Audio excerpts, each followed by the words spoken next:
আসসালামু আলাইকুম, স্বাগত জানাচ্ছি আরটিভির সন্ধ্যার সংবাদে। শুনছিলেন মার্কেন্টাইল ব্যাংক সংবাদ শিরোনাম। পুরো সংবাদ আপনাদের সঙ্গে আছে আমি ফারিয়া শারমিন এবং আমি ফাহমিদা সালাম। ডেঙ্গুর বাহক এডিস মশার লার্ভা পাওয়ায় রাজধানীর 12টি নির্মাণাধীন ভবনের মালিককে 2,68,000 টাকা জরিমানা করেছে ঢাকা দক্ষিণ সিটি কর্পোরেশন। বুধবার ডিএসসিসির ভ্রাম্যমাণ আদালত ওয়ারী এলাকায় অভিযান চালায়। এডিস মশার বিস্তার রোধে কার্যকর ওষুধ প্রয়োগ না করলে ডেঙ্গুর প্রকোপ আরও ভয়াবহ হতে পারে বলে সতর্ক করলেন কীটতত্ত্ববিদরা। শরীয়ত খানের রিপোর্ট। প্রায় 8 থেকে 10 দিন ধরে বৃষ্টি না হলেও রাজধানীর ওয়ারী এলাকার এই বাড়ির বেসমেন্টে জমে আছে বুক সমান পানি। এ ধরনের পরিবেশই এডিস মশার বিস্তারের আদর্শ স্থান। ঢাকা দক্ষিণ সিটি কর্পোরেশনের পরীক্ষায় পাওয়া গেল তারই প্রমাণ। এখানে পর্যাপ্ত পরিমাণে পানি আছে বা ডেঙ্গু মশা এডিস মশার জীবাণু পাওয়া গেছে, সেজন্য আর কি ভ্রাম্যমাণ আদালত 1 লক্ষ টাকা জরিমানা করছে। আমরা এর পরবর্তীতে এটার ভালো মন্দ পদক্ষেপ নিব এবং যত রকম আয়োজন করা দরকার আমরা করব। ভবনের ঠিক উল্টো পাশেই মিতালি বিদ্যাপীঠ স্কুল।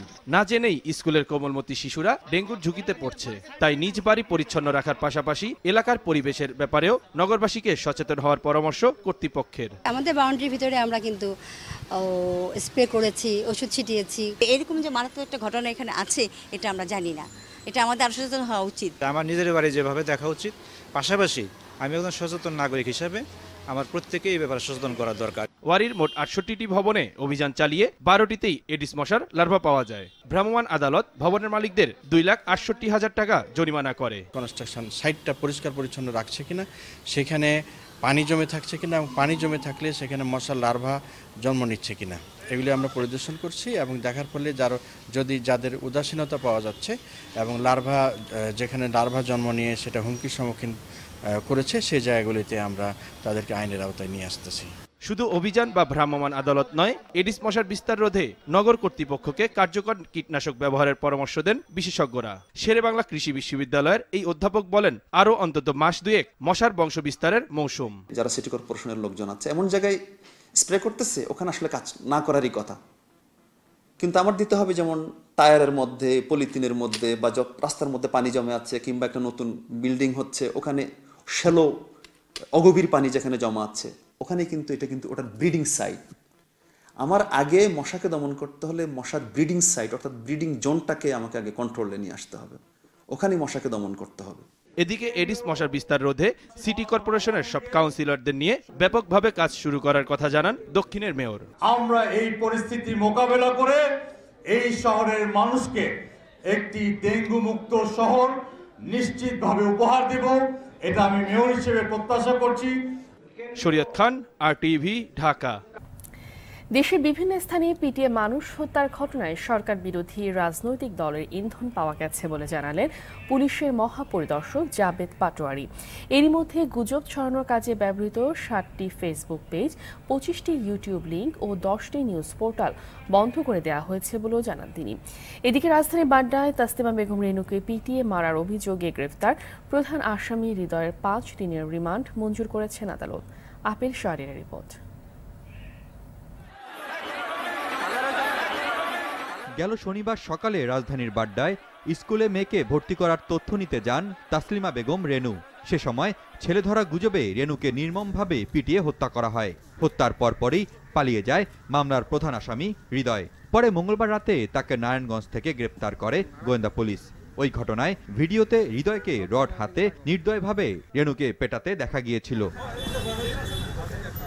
ডিএমপি মিডিয়া সেন্টারে আয়োজিত সংবাদ সম্মেলনে জানানো হয়, সেই ঘটনার সঙ্গে জড়িত থাকার কথা স্বীকার করেছে। হৃদয় এই ঘটনার পরপরই বুঝতে পেরেছে যে পুলিশ তাকে খোঁজাখুঁজি করছে। সে চলে যায় ওই নারায়ণগঞ্জে, তার বাড়ি ওই নারায়ণগঞ্জ পালিয়ে যায় এবং 2 দিন পরে সে তার চুল নেড়া করে ফেলে এবং তার নানিকে বলে যে তার পোশাক যেগুলি ছিল সেগুলোকে যেন সে পুড়িয়ে দেয়। তাকে প্রাথমিক জিজ্ঞাসাবাদে সেটা স্বীকার করেছে এবং এই কথা বলেছে যে প্রাথমিকভাবে সে সহ যে কজন গিয়ে ওই তালা ভেঙে মহিলাটাকে ভিতর থেকে বের করে নিয়ে আসে তাদের নাম দাম আমাদের কাছে প্রকাশ করেছে। আমরা তাদেরকেও দ্রুত গ্রেফতার করব। সারা দেশে গুজব ছড়িয়ে পিটিয়ে মানুষ মারার ঘটনায় সংবাদ সম্মেলনের আয়োজন করেন পুলিশ মহাপরিদর্শক জাবেদ পাটোয়ারি। পুলিশ সদর দপ্তরে আয়োজিত সংবাদ সম্মেলনে জানান, পরিস্থিতি স্বাভাবিক রাখতে মাঠ পর্যায়ে সব ইউনিটকে নির্দেশনা দেওয়া হয়েছে। ইতিমধ্যেই আমরা সন্দেহজনক 60 ফেসবুক আইডি, 25টি ইউটিউব লিঙ্ক এবং 10টি অনলাইন পোর্টাল বন্ধ করে দিয়েছি এই ধরনের গুজব ছড়ানোর জন্য।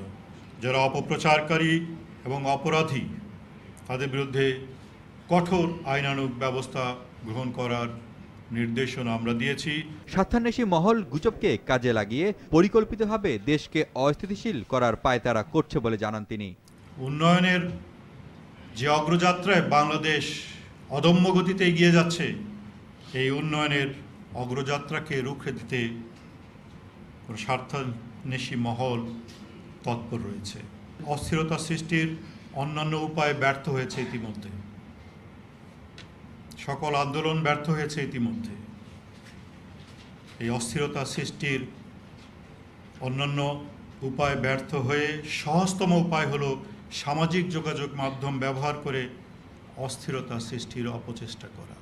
বৃহস্পতিবার থেকে গুজব বিরোধী সচেতনতা সপ্তাহ পালন করা হবে বলে জানান পুলিশ প্রধান। সবাইকে আন্তরিক ধন্যবাদ জানিয়ে শেষ করছি। Apple Shahriar, RTV, Dhaka. 24 ঘন্টায় সারা দেশে রেকর্ড সংখ্যক 560 জন ডেঙ্গু জ্বরে আক্রান্ত হয়ে হাসপাতালে ভর্তি রয়েছেন। রাজধানীর হাসপাতালগুলোতে প্রতি ঘন্টায় ডেঙ্গু আক্রান্ত রোগী আসছেন। চাপ সামাল দিতে হিমশিম খাচ্ছে কর্তৃপক্ষ।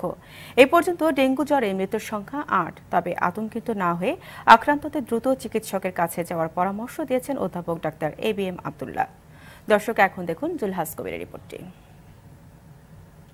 আমার জ্বর যখন হলো প্রথম দিনে 102, ওই দিন রাত্রে 103, নেক্সট ডেতে 104-5, পরের ডে আবার 3-2, গ্রাজুয়ালি কমলো।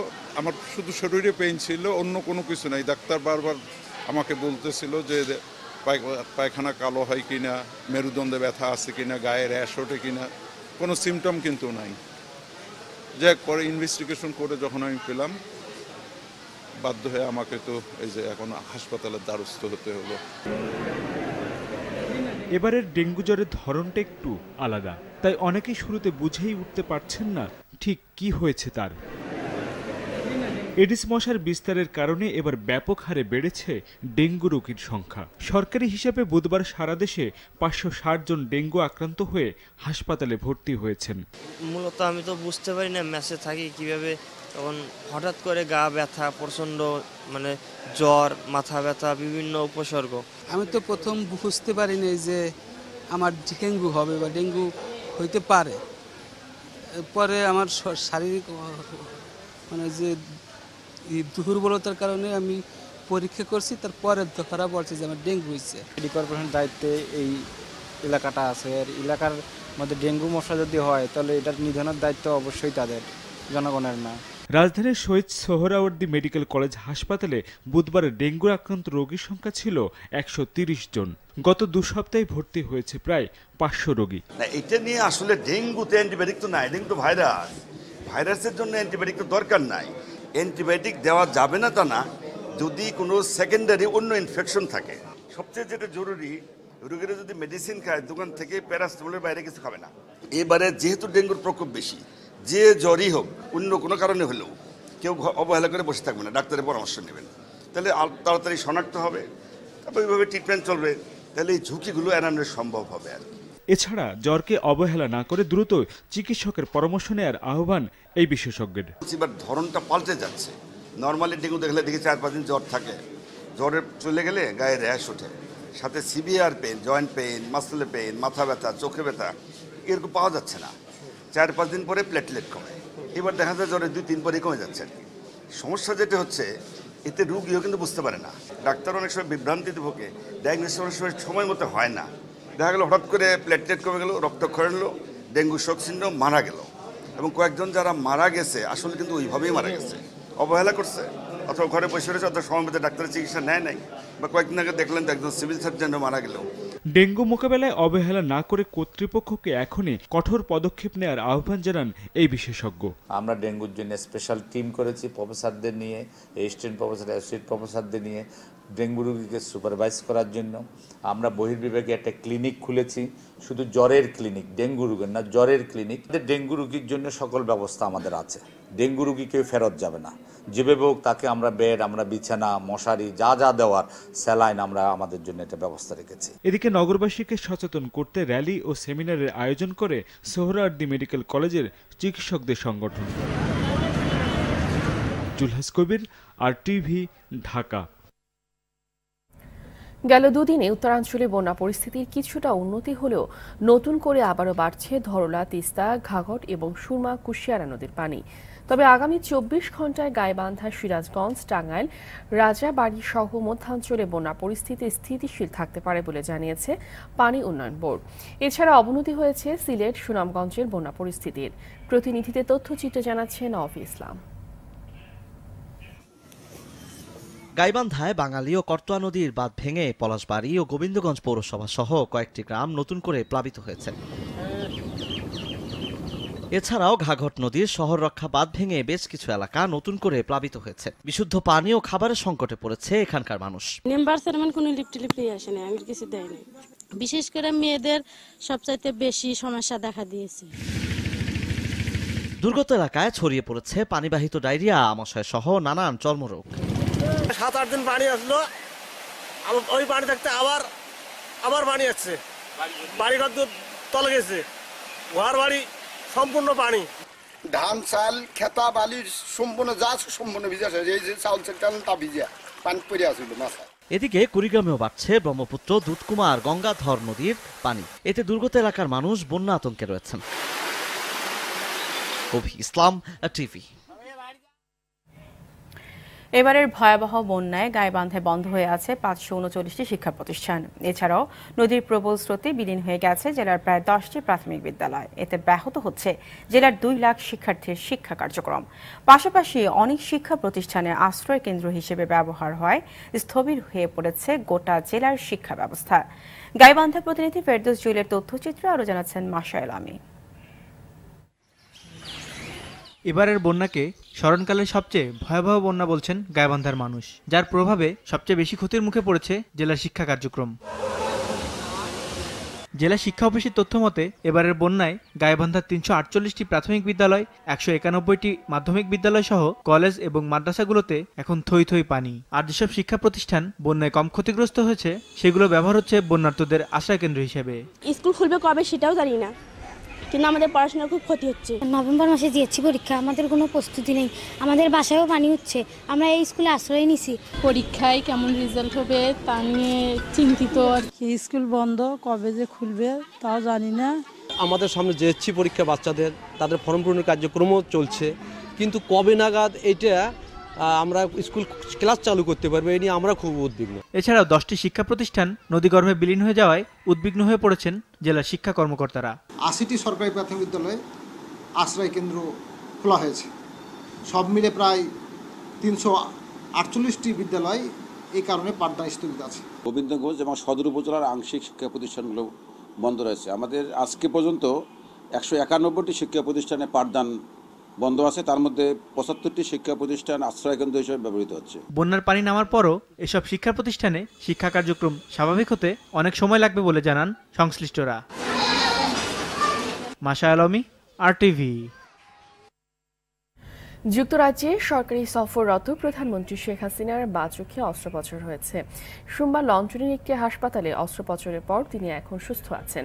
প্রধানমন্ত্রীর প্রেস সচিব ইহসানুল করিম জানান, প্রধানমন্ত্রী লন্ডন থেকে দেশের বন্যা পরিস্থিতির সার্বক্ষণিক পর্যবেক্ষণ করছেন এবং এ ব্যাপারে সংশ্লিষ্ট মন্ত্রী ও কর্মকর্তাদের নির্দেশনা দিচ্ছেন।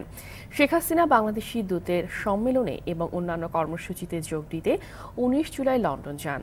আগামী 5 আগস্ট দেশে ফিরবেন প্রধানমন্ত্রী।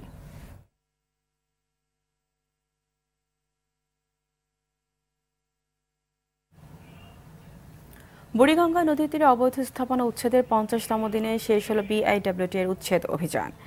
আজ সারাদিন ফতুল্লা লঞ্চঘাট থেকে ধর্মগঞ্জ মোহনা পর্যন্ত নদীর দুই পাশে কয়েক কিলোমিটার এলাকায় 66টি অবৈধ স্থাপনা উচ্ছেদ করা হয়। দখলদারদের কবল থেকে 2 একর জমি উদ্ধার করা হয়। পাশাপাশি অবৈধ স্থাপনার সরঞ্জামাদি নিলামে বিক্রি করে 17.5 লাখ টাকা আদায় করা হয়। এই নিয়ে গত 50 দিনে মোট 4,772টি অবৈধ স্থাপনা উচ্ছেদ করা হলো, আর নিলামে বিক্রি করে 11 কোটি টাকা আদায় করা হয়। অভিযানে নেতৃত্ব দেন BIWT নির্বাহী ম্যাজিস্ট্রেট মুস্তাফিজুর রহমান। মহামান্য হাইকোর্টের একটি নির্দেশনা আছে, রিট পিটিশন 3503, যেটি নির্দেশনায় আছে যে ঢাকার চারপাশের নদীগুলোর ভেতরে যত অবৈধ স্থাপনা আছে সেগুলিকে উচ্ছেদ করতে হবে। পর্যায়ক্রমে সারা দেশব্যাপী একইভাবে সেই কার্যক্রম চালানো হবে। যাত্রীদের ভোগান্তির কথা চিন্তা করে 16 ঘন্টা পর যাত্রীবাহী নৌযান ধর্মঘট স্থগিত করেছে বাংলাদেশ নৌযান শ্রমিক ফেডারেশন। বিকেলে ধর্মঘট স্থগিতের ঘোষণা দেওয়া হয়। এর আগে বেতন ভাতা বাড়ানো, শ্রমিক নির্যাতন ও চাঁদাবাজি বন্ধ সহ 11 দফা দাবিতে অনির্দিষ্টকালের ধর্মঘট পালনের ঘোষণা দেয় নৌযান শ্রমিক ফেডারেশন। এতে সকাল থেকে ঢাকা সহ দক্ষিণাঞ্চলের সব রুটের লঞ্চ চলাচল বন্ধ ছিল। সারাদিন সদরঘাট থেকে কোনো লঞ্চ দক্ষিণাঞ্চলের উদ্দেশ্যে ছেড়ে যায়নি। এতে বিপাকে পড়েন সাধারণ যাত্রীরা।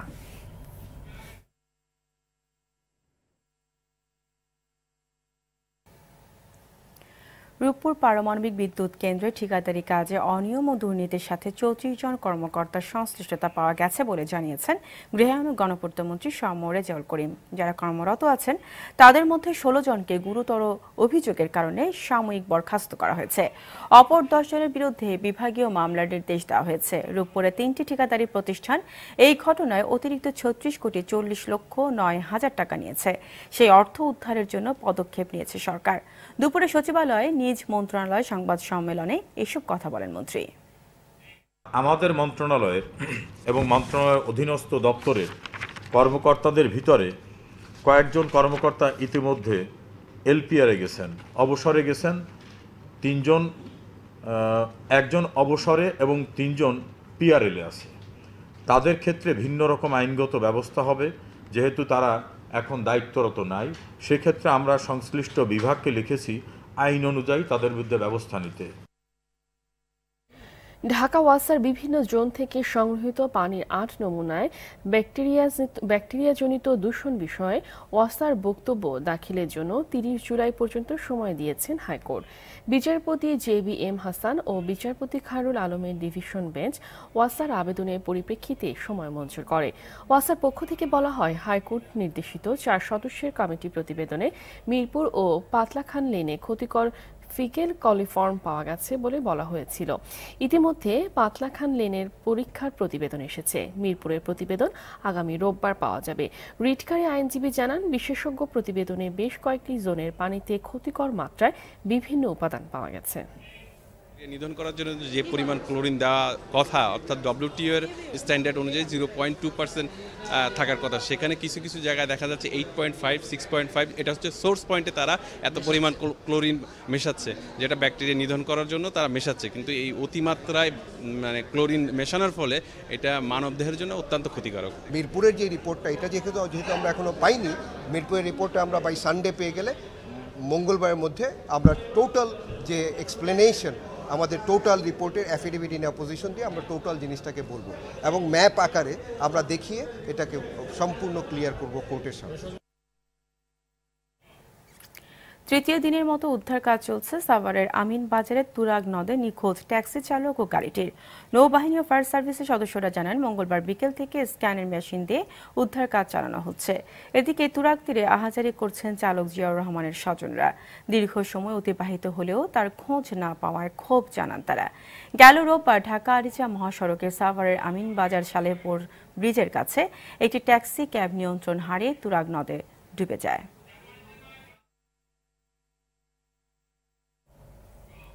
সংস্কার ও কর্তৃপক্ষের তদারকির অভাবে ময়মনসিংহের রেলওয়ের বেশিরভাগ সেতুই ঝুঁকিপূর্ণ। ব্রহ্মপুত্র সহ 3টি বড় সেতুই ট্রেন চলাচলের অনুপযোগী। ভাঙা স্লিপারে কাঠ জোড়া দিয়ে সচল রাখা হয়েছে সেতুগুলো, আর এর উপর দিয়ে ঝুঁকি নিয়ে প্রতিদিন প্রায় অর্ধশত ট্রেন চলাচল করছে। ময়মনসিংহ প্রতিনিধি বিপ্লব বসাকের তথ্যচিত্রে রিপোর্ট করছেন সাবরিনা ফিরোজ। 1886 সালের ফেব্রুয়ারিতে ময়মনসিংহ রেলওয়ে জংশন উদ্বোধন করা হয়। এই জংশন থেকে 5টি রেলপথে 285টি ছোট বড় ব্রিজ কালভার্ট রয়েছে। বড় ব্রিজগুলোর মধ্যে রয়েছে ব্রহ্মপুত্র, কংস ও সুতিয়া। ব্রহ্মপুত্র ব্রিজের 662টি স্লিপারের বেশিরভাগই জরাজীর্ণ। অনেক জায়গায় স্লিপারের ফিশপ্লেট ভাঙা, খসে পড়েছে নাট বোল্ট। সুযোগে চুরি হয়ে যাচ্ছে এসব যন্ত্রাংশ। সুযোগ পাইলে ছিনতাই করে, আর লোকজন না থাকলে ওরা রেল লাইনের তক্তা, কাঠ, পিন এগুলো উড়গায় নিয়ে জায়গা নিয়ে বিক্রি করে এলা। একই অবস্থা কেওয়াজখালী বাইপাস সড়কের ওভারব্রিজটির কাঠচোরা দিয়ে সচল রাখা হয়েছে ব্রিজটি। এতে শঙ্কিত যাত্রী ও স্থানীয়রা। স্লিপার ভাঙ্গা, এখানে লাইনের পিন নাই, এইগুলি মনে করেন যে টলি আইতো যাইতো আগে দেখতাম, কিন্তু এখন তো টলি আয় না, কোনো অফিসাররা চেক করে না, এভাবেই চলতেছে আর কি। এখন যদি একটা দুর্ঘটনা ঘটে তখন কি হবে? আগুন ফালাই দেয়, জ্বলে যায়, কাঠ ভাঙে গেছে, ইন্টারসিটি ট্রেন চলে, এখন বিরাট সমস্যা না। তবে এসব ত্রুটির কথা স্বীকার করলেও ট্রেন চলাচলের কোনো ঝুঁকি নেই বলে জানালেন রেলওয়ের এই কর্মকর্তা। সেই সঙ্গে সংস্কারের আশ্বাসও দিলেন তিনি। ব্রিজগুলো অল্প ত্রুটি বিস্তৃত আছে, যেগুলো ট্রেন চলাচলের জন্য মোটামুটি নিরাপদ, এখনও কোনো ঝুঁকিপূর্ণ কোনো সম্ভাবনা নাই। তো এই ব্রিজগুলো কিছু স্লিপার খারাপ আছে, যেগুলো আমরা ইতিপূর্বে রিকুইজিশন দিয়েছি। রিকুইজিশনের বিপরীতে স্লিপারগুলো সরবরাহ পেলে অতি দ্রুত এগুলো আমরা সংস্কার কাজ করব। অচিরেই এসব ঝুঁকিপূর্ণ ব্রিজ সংস্কারে পদক্ষেপ না নিলে বড় ধরনের দুর্ঘটনার শঙ্কা স্থানীয়দের। সাবরিনা ফিরোজ, RTV। মুশফিকুর রহমান ভুইয়া, ডাকনাম সিফাত, জন্ম থেকেই শারীরিক প্রতিবন্ধী। দৃঢ় সংকল্প ও নিরলস চেষ্টায় বাংলাদেশ প্রকৌশল বিশ্ববিদ্যালয় থেকে পাশ করে এখন স্কলারশিপ নিয়ে উচ্চ শিক্ষার্থী বিদেশ যাচ্ছেন। তবে আর্থিক সঙ্গতি না থাকায় চিন্তার ভাঁজ পড়েছে কপালে। এ বিষয়ে বিস্তারিত জানাচ্ছেন জাহিদ রহমান। পরিবারের সঙ্গে ঢাকার বাসাবোতে থাকেন মুশফিকুর রহমান সিফাত। ছোটবেলা থেকে পায়ে সমস্যা, সোজা হয়ে দাঁড়াতে না পারায় হুইল চেয়ারে চলাফেরা করেন। শরীর বাধা হয়ে দাঁড়ালেও মনকে কখনো দুর্বল হতে দেননি, তাই ছোটবেলা থেকেই পড়াশোনাটা মনোযোগ দিয়ে করে গেছেন। আমি ক্লাস 6-এ মতিঝিল আইডিয়াল স্কুলে ভর্তি পরীক্ষায় উত্তীর্ণ হই, কিন্তু আমার শারীরিক প্রতিবন্ধকতার কারণে তারা আমার ভর্তি করে না। তো তখন থেকে আমার একটা জিদ ছিল নিজেকে প্রমাণ করার। তো এরপরে আমার ফ্যামিলি, বিশেষ করে আমার আম্মুর সহযোগিতা এবং আমার একজন শ্রদ্ধেয় স্যার ছিলেন, তো কবির স্যার, তো ওনার অনুপ্রেরণায় বেসিক্যালি আসলে এরপর আমার এগিয়ে যাওয়া। এখন তার আরেক স্বপ্ন পূরণ হওয়ার পথে। বুয়েট থেকে পাশ করার পর যুক্তরাষ্ট্রের আলাবামা বিশ্ববিদ্যালয় থেকে স্কলারশিপ পেয়েছেন। পড়াশোনা শেষ করে দেশে ফিরে শিক্ষকতাকে পেশা হিসেবে নিতে চান। ইলেকট্রিক হুইল চেয়ার কেনার জন্য কিংবা আমার আম্মুর যাওয়া আসার জন্য যে পরিমাণটা আসলে ফাইন্যান্সিয়াল সাপোর্ট নিজের জন্য দরকার, আসলে ওই মুহূর্তেই ম্যানেজ করতে পারতেছি না। সিফাতের এমন সফলতায় সব সময়ের সঙ্গী মা। টাকা জোগাড় হলেও তিনিও যেতে চান সন্তানকে দেখাশোনার জন্য।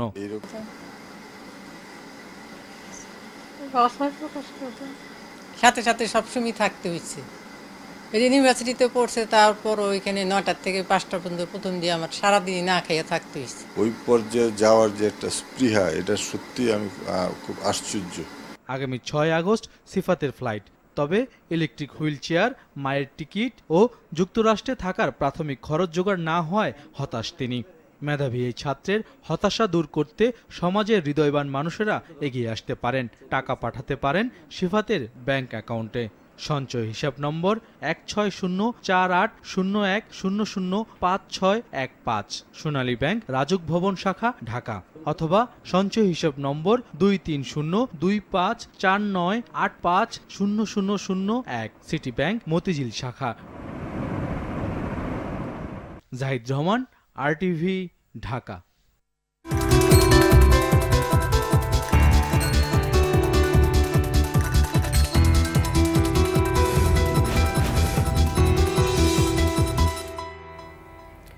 মধুমতি ব্যাংক বাণিজ্য সংবাদ।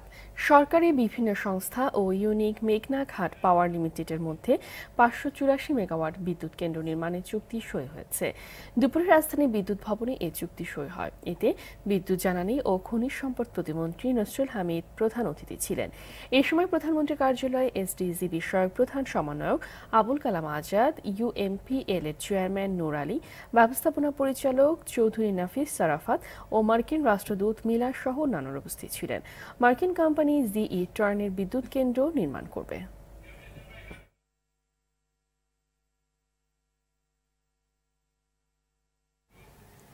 দেশের প্রথম online private car insurance policy নিরাপদ নিয়ে এলো নিটল ইন্স্যুরেন্স লিমিটেড। দুপুরে রাজধানী ঢাকা ক্লাবে ইন্স্যুরেন্সটির প্রকাশ উপলক্ষে এক অনুষ্ঠান হয়। এতে প্রধান অতিথি ছিলেন ইন্স্যুরেন্স ডেভেলপমেন্ট অ্যান্ড রেগুলেটরি অথরিটির চেয়ারম্যান শফিকুর রহমান পাটোয়ারি। অনুষ্ঠানে সভাপতিত্ব করেন নিটল ইন্স্যুরেন্সের চেয়ারম্যান ও বাংলাদেশ ইন্স্যুরেন্স অ্যাসোসিয়েশনের বিআইএর vice president AKM Monirul Haque. এই সময় নিটল নিলয় গ্রুপের চেয়ারম্যান ও ABCCI এর সাবেক প্রেসিডেন্ট আব্দুল মতলব আহমদ, বাংলাদেশ ইন্স্যুরেন্স অ্যাসোসিয়েশনের প্রেসিডেন্ট শেখ কবির হোসেন সহ অন্যান্যরা উপস্থিত ছিলেন। এ মাসে ২৬, ২৮ ও ৩১ তারিখ অনুষ্ঠিত হতে যাওয়া বাংলাদেশ বনাম শ্রীলঙ্কার একদিনের আন্তর্জাতিক ক্রিকেট সিরিজে প্রতিটি খেলা ভিটিভি, মাছরাঙ্গা ও গাজী টিভিতে দেখা যাবে ডাচ বাংলা ব্যাংকের সৌজন্যে। বিকেলে রাজধানী সোনারগাঁও হোটেলে এই বিষয়ে সংবাদ সম্মেলনে বিস্তারিত তুলে ধরেন ডাচ বাংলা ব্যাংকের ব্যবস্থাপনা পরিচালক আবুল কাশেম মোহাম্মদ শিরিন। এ সময় বাংলাদেশ টেলিভিশনের মহাপরিচালক SM হারুনুর রশিদ, মাছরাঙ্গা টেলিভিশনের এক্সিকিউটিভ ডিরেক্টর অজয় কুমার কুন্ডু ও টেলিকাস্টিং পার্টনার আর্ডেন্ট মাত্রা কনসোর্টিয়ামের পক্ষে সানাউল আরেফিন সহ অন্যান্যরা উপস্থিত ছিলেন। ক্লেমন খেলার সংবাদ। জয়ে ফিরেছে বাংলাদেশ এ দল। চট্টগ্রামের জোহর আহমেদ চৌধুরী স্টেডিয়ামে 5 ম্যাচ সিরিজের তৃতীয় ওয়ানডেতে আফগানিস্তান এ দলকে 7 উইকেটে হারিয়েছে বাংলাদেশ। টানা 2 ম্যাচ জেতা আফগানিস্তান প্রথমে ব্যাট করে সব উইকেট হারিয়ে 122 রান তোলে। বাংলাদেশের পক্ষে আবু জাহেদ রাহি 4টি ও মেহেদী হাসান নেন 3টি করে উইকেট।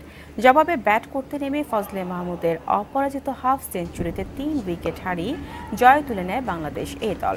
ফজলে মাহমুদ 57 ও আফিফ হোসেন অপরাজিত থাকেন 21 রানে। এছাড়া ইমরুল কায়েস 23 ও জাকির হাসান করেন 12 রান। ম্যাচ সেরা হন আবু জায়েদ রাহি। সংবাদ এই পর্যন্তই। RTV সর্বশেষ সংবাদ জানতে যে কোনো মোবাইল ফোন থেকে 2414 নাম্বার ডায়াল করুন। আর মোবাইল ফোনের সংবাদ দেখতে অ্যাপ স্টোর, গুগল প্লে বা উইন্ডোজ স্টোর থেকে ডাউনলোড করুন RTV অ্যাপস। এছাড়াও তাৎক্ষণিক ও বিনোদন সংবাদ জানতে বিশ্বের যে কোনো প্রান্ত থেকে ভিজিট করুন rtvonline.com, facebook.com/rtvonline ও youtube.com/rtvdigitals। ধন্যবাদ সবাইকে। ধন্যবাদ।